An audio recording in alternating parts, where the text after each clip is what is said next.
asked, so I did some research. And Coming up on the program, we're going to show you what we do on Saturday mornings right here in Milwaukee. And how to bring in beneficial insects and other wildlife into your garden. All that and more coming up today on the Wisconsin Vegetable Gardener. The Wisconsin Vegetable Gardener is sponsored by the following. MIgardener.com, over 300 varieties of non-GMO, heirloom, organic flowers, vegetables, and herb seeds, all for 99 cents. MIgardener.com. Sioux Growing Supply, located in Wausau, Wisconsin, focusing on certified leaf compost, an excellent amendment for poor soil. With their new garden blend, improving soil structure in clay and sandy soil, great for creating new garden beds. Also available from Sioux's, pre-filled trays and pots with professional potting soil mix or organic rice hull-based potting soil mix. Bag and bulk of certified leaf compost also available. Visit SiouxGrowingSupply.com. Stop before you dig. Call Digger's Hotline first. Call 3 business days before you dig. It's the law. It's completely free, and it's for your safety. Know what's below before you dig. It's your responsibility. Call Digger's Hotline or visit them at diggershotline.com. HappyLeafLED.com. Commercial-grade grow light with a home gardener's affordability. No fans, no motors. Simply plug in and grow. Great for seed starting to lettuce to full-grown tomatoes. All indoors. HappyLeafLED.com. Sustain Natural Fertilizer, offering superior organic plant foods that deliver research-proven results. Trusted by farmers, growers, and gardeners for 30 years. Learn more at sustain.com. Welcome to the Wisconsin Vegetable Gardener. I'm Joy Baird. And I'm Holly Baird. And every Saturday morning, we are on 860 AM WNOV and W293CX 106.5 in Milwaukee. We have a weekly garden radio show, the only one in Milwaukee, and we do this every Saturday morning from March to the end of October, and we have 9 a.m. Central Time. 9 a.m. Central Time. You can find it under the radio tab on our website, as well as in the show notes below, and we have content-based information as well as we have a weekly guest, and then we also have your questions and our answers. So here are some of the highlights from this week's show. We hope you enjoy it. So we're getting ready to go on the show. We're waiting for the earlier show to get done, and we'll get in there and get set up. Our show here each Saturday morning in Milwaukee. So we get here about a half an hour before the show starts. We get set up, and then about 5 minutes till airtime, we go into the other room, into the studio to do our show. And we have our sign set up in the window so passerbyers can at least see our website and maybe see the word vegetable and tune the radios in to the station as they drive by. You never know who's listening. It is the Wisconsin Vegetable Garden Radio Show on 860 AM WNOV and W293CX 106.5. Wherever you may be listening, however you may be listening, whether through those particular stations, the TuneIn app, the Simple Radio app, the radio tab on the WisconsinVegetableGardener.com website, or anywhere in between. We are live in Milwaukee, Wisconsin. I am your host, Joy Barrett. Beside me is my wife, co-host, best friend, gardening partner, Holly Baird. The WisconsinVegetableGardener.com is your destination for all things gardening, with over 900 plus garden videos, short, long format, as well as the highlights of podcast replay and in-studio video of this particular show, as well as under the radio tab, you get full-length in-studio videos and podcasts. So let's get into the main topic of today's program. Back, third show that we ever did here back in March. We did 2 segments on debunking common garden myths. And we thought that it was a time again to debunk more common garden myths, that many people practice. And the reason why we debunk them is because if we continue to do a practice that has no scientific backing to it, what's the purpose of doing it? You're wasting time, energy, potentially money to do these practices that have no actual proof that they work. So we're going to go through part 3 here of debunking common garden myths, Holly. So what are some common garden? Let's just start with a couple of them here. What do we got? So I like this one here where we talk about planting a new tree or shrub, and we talked about this a couple weeks ago. With Christy Willingham. Right. You want to dig the hole and add an amendment to the soil before you backfill the hole. Is that true or false? That is false. Now, if you are growing a tree in 100% clay soil, it's not a bad idea to supplement that backfill, 50% compost, 50% native soil. But a lot of the soil, most of the soil we have, you just backfill it with the original soil. The reason being is if you take a tree, and let's say the tree is in a 1-foot pot, you want to dig a hole twice the size of that container. So now you've got a 2-foot diameter hole. You plant the tree, you backfill it with compost, and that tree, what that tree has done now is it's reaching its roots out. It finds that compost that you've put in there instead of the native soil, and it just grows in that compost. It continues to wrap roots around. It doesn't go out and explore. Well, this is the same for shrubs and bushes and the whole all types of items like that. What you want to do is by filling it back with native soil, or at least a maximum of 50-50 native soil and compost, it's going to allow those roots to go out and explore into the native soil. In addition to that, it's going to have a good foundation. It's going to reach into that soil which you did not dig up, and it's going to be able to lock itself into the earth and prevent erosion, prevent the tree from topping over or uprooting if winds or strong winds come, because you've allowed it to grow in the native soil, not backfilled it with organic matter, highly nutrient-rich organic matter. So don't do that. That doesn't work. What's another one? Now back to the Wisconsin Vegetable Garden Radio Show with your hosts Joey and Holly Baird. It is the Wisconsin Vegetable Gardener Radio Show, already in progress. We're happy you have joined us today. The WisconsinVegetableGardener.com, your destination for all things gardening. Over 900 plus garden videos, digital magazines, all that, Facebook, Instagram, the whole deal.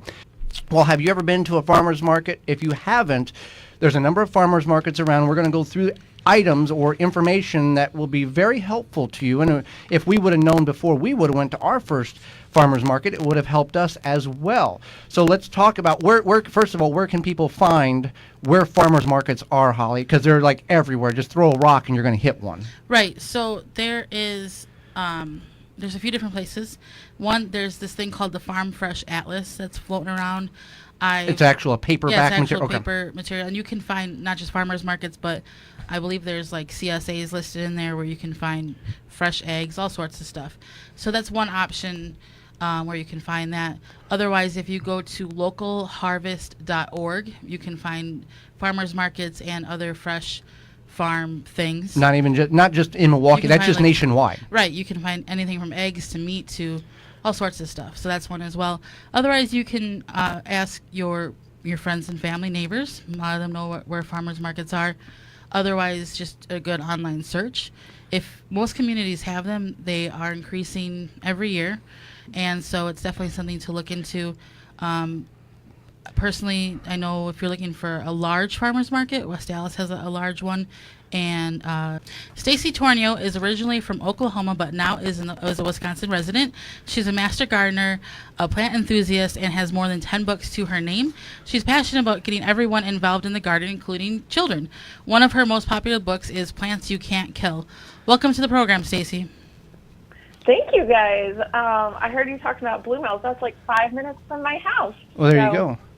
I'm over on the south side. Yep. A wonderful facility. Well, we appreciate you taking time out of your busy schedule to join Holly, myself, and our listeners to share some of your garden knowledge with all of us.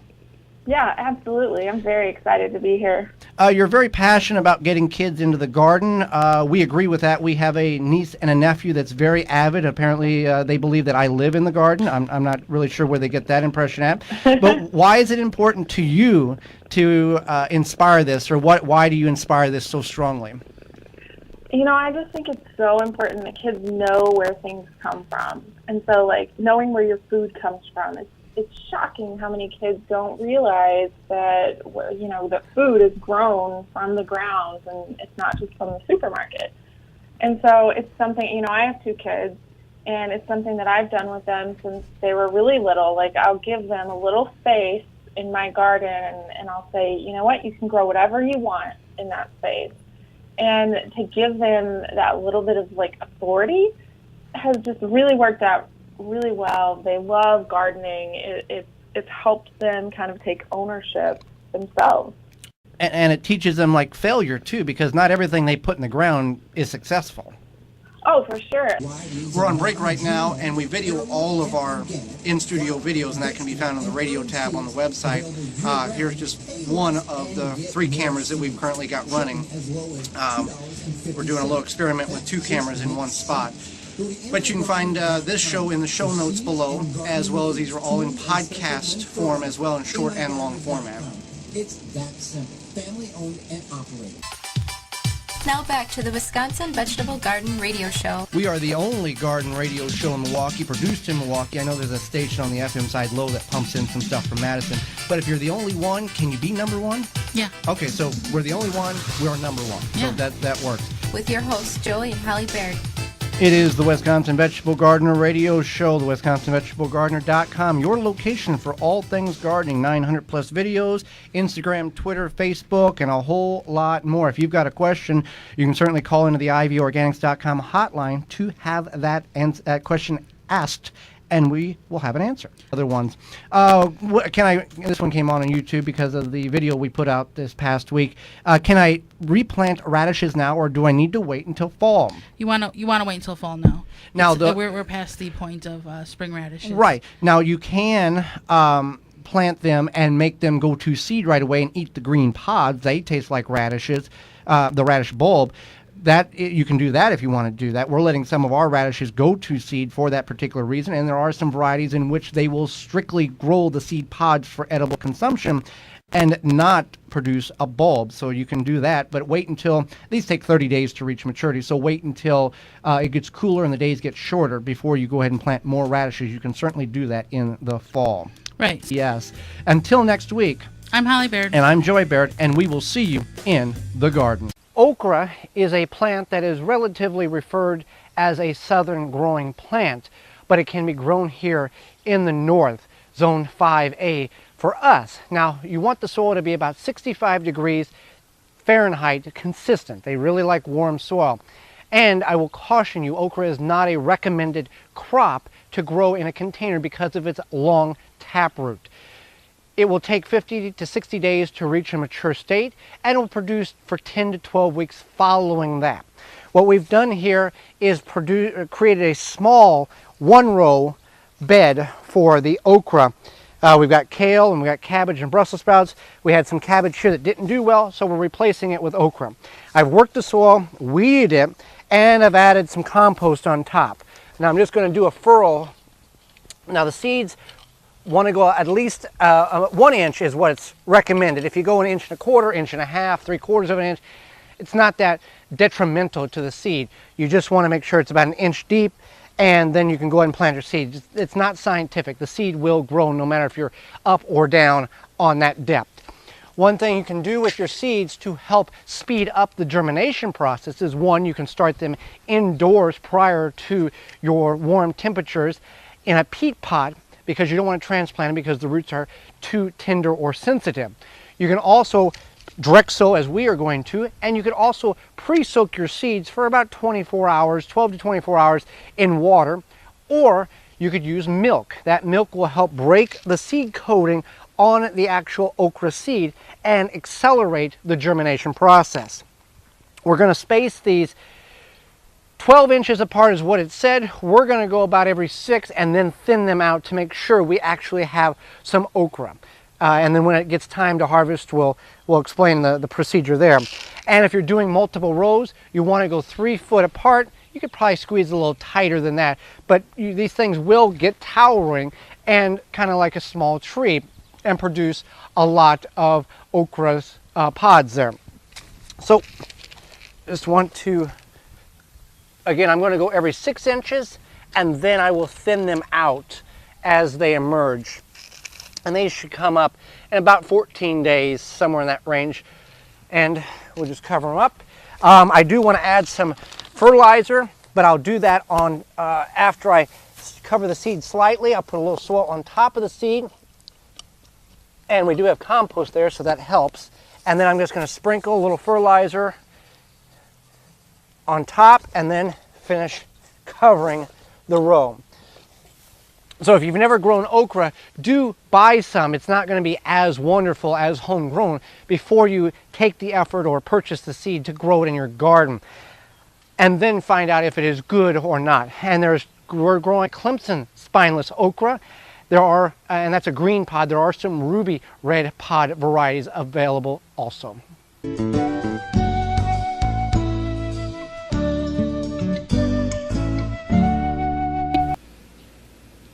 Many people ask us how you bring pollinators into your garden, and one way is with this. These are just, this is an old container we had, and then we have some rocks here that we had just kind of laying around the yard.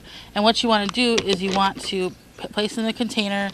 I'm just going to get rid of some of this debris stuff here, and then place them so that they're kind of at a somewhat same level.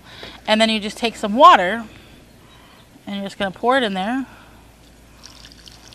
and you're going to fill it so that it's about halfway up the rocks or so, so that what can happen now is that these pollinators can use this to drink from. They'll come and they'll land on here and they'll drink this water, and that attracts the pollinators. It attracts the good bugs such as ladybugs and other types of pollinators and beneficial insects for your garden. So you just make like a little, you could call it a bug bath, and it's good for them, and you just want to place it somewhere in your garden so it's kind of in the middle.